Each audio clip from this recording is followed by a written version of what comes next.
ఈరోజు ఉదయమే నాకు ఫోన్ ద్వారా సమాచారం నరసింహారెడ్డి ద్వారా తెలియజేసి మీ ఇంటికి వస్తా ఉన్నామన్నా మనం కలుసుకోవడానికి మీతో మాట్లాడడానికి మా పార్టీలోకి మిమ్మల్ని ఆహ్వానించడానికి సమాచారం అందించి ఇక్కడికి రావాలి. ఇక్కడికి వచ్చే విశేషం కూడా ఒకటే కదా, రాచమల్ల శివప్రసాద్ అంటే మాత్రమే ఒకటే రాలేదు. లేకుంటే రాచమల్ల శివప్రసాద్ అంటే ఏ ఒకరో ఇద్దరో ముగ్గురో నాకు కావాల్సిన ముఖ్యమైన నాయకులతో మాత్రమే ఉన్నాయి. రాజుపాలెం మండలానికి సంబంధించిన 15 గ్రామ పంచాయతీల నాయకులందరూ కలిసి వచ్చి ఆహ్వానిస్తున్నాం.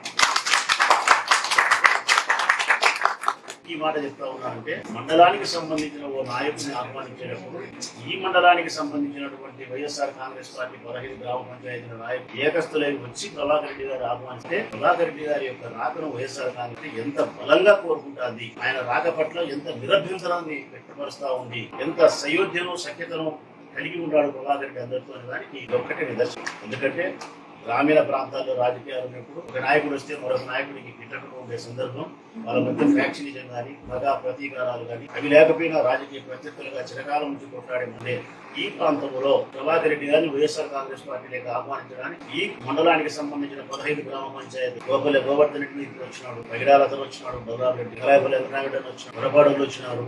ప్రధానంగా మాకు పెద్ద దిక్కు మా అందరికీ కూడా వెలవరి నారాయణ పెద్ద దిక్కు అన్నదేపల్లి వచ్చినాడు, పక్కనే కొండదిన్న నుంచి వచ్చినారు, వరపాడులు వచ్చినారు. ఒకరేమిటి 15 గ్రామ పంచాయతీలకు సంబంధించిన నాయకులు వచ్చి ఆయన సాధారణంగా అంటే ఆయనకు ఎవరితో కూడా ప్రత్యక్షంగా భౌతికమైనటువంటి విభేదాలు లేవు. రాజకీయ ప్రత్యర్థిగానే ఉంటాడు తప్ప వ్యక్తిగతంగా ప్రభాకర్ రెడ్డి ఎవరిని బాధించిన పోయినా కానీ ఎవరినే కానీ కష్టపెట్టిన విధానం కానీ లేదు. కాబట్టి రాజకీయాలలో సహజమైన ప్రత్యర్థి ఆయన బలాన్ని గుర్తిరిగిన వాళ్ళందరూ కూడా మా పార్టీ బలం అవుతుంది ప్రభాకర్ రెడ్డి వైఎస్ఆర్ కాంగ్రెస్ పార్టీకి రావడం వల్ల ఈ ఎన్నికల్లో పూర్తిగా బలాన్ని సంతరించుకుంటుంది వైఎస్ఆర్ కాంగ్రెస్ పార్టీ. మామూలుగానే వైఎస్ఆర్ కాంగ్రెస్ పార్టీ రూరల్ వైపు అత్యంత శక్తివంతమైన పార్టీ. ఏ గ్రామీణ ప్రాంతంలో అయినా వైఎస్ఆర్ పార్టీ 190% బలమైన పార్టీ. రాజపాలెం మండలంలో కూడా వైఎస్ఆర్ కాంగ్రెస్ పార్టీ బలమైన పార్టీగానే ఆవిర్భవించి ఆనాటి నుంచి ఇక ప్రభాకర్ రెడ్డి రాకతో నాకు తెలిసినంత వరకు అయితే ఏకపక్షంగా అని చెప్పి నేను మనస్ఫూర్తిగా విశ్వసిస్తా ఉన్నాను. కానీ 15 గ్రామ పంచాయతీల్లో వారికి బంధుత్వాలు, 15 గ్రామ పంచాయతీల్లో ఆయన కంటూ వర్గం ఉంది.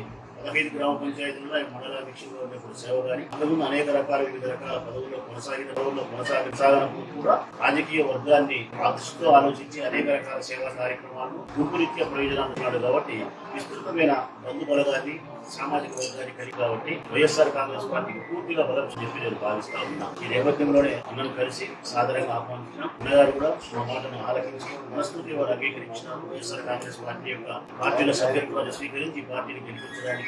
అయితే ఆయన స్థాయికి తగినట్టుగా నేను కండువా వేయడం అనేది నాకు అంత ఇష్టం లేదు. ఎందుకంటే నాకంటే పెద్దలు చాలా నాకంటే ఒక 10-15 సంవత్సరాల నుంచి రాజకీయాల్లో కొనసాగిన వారు, నేను చదువుకునే సమయంలో రాజకీయాలు రకాల పదవులు నెలకొనిస్తున్నారు. చిన్నవాణైన నేను ఆయన పార్టీలకు ఆహ్వానించి కండువా వేయడం ఆయన స్థాయికి తగినట్టు ముఖ్యమంత్రి గారితోనే ఆయన కండువా పెట్టించాలనే ఉద్దేశాన్ని పార్టీ భావించింది. కాబట్టి 27వ తారీఖు రాష్ట్రపతి గౌరవ ముఖ్యమంత్రి జగన్మోహన్ రెడ్డి గారితోనే అన్నను పార్టీలోకి తీసుకు ముఖ్యమంత్రి గారి చేతనే ఆయన సభ్యత్వాన్ని పార్టీ కండువాను ఆయనపై వేయడం జరుగుతుంది.